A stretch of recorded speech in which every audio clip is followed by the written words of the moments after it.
La Guardia di Finanza di Bassano mette fine all'attività di un gruppo criminale che ha rubato al fisco almeno 10 milioni di euro. 11 le persone denunciate, 4 per il momento gli arrestati. Il meccanismo è il solito, è quello classico, no? Emissione di fatture false, utilizzo di fatture false. L'utilizzatore è colui che ne trae vantaggio nell'indicare dei costi maggiori in dichiarazione e quindi dichiarare meno reddito e di conseguenza pagare meno imposta.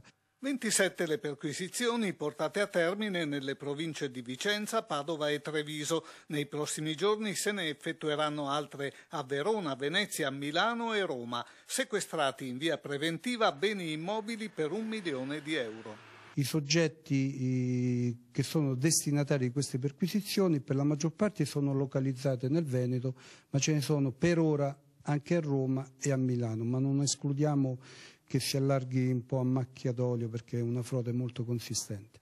Fra le aziende utilizzatrici un'impresa trevigiana di rilevanti dimensioni che ha utilizzato fatture false per 4-5 milioni di euro. Questa si è avvalsa per riavere il denaro precedentemente versato alle cartiere dell'interposizione fittizia di una società tedesca legalmente rappresentata da soggetti italiani.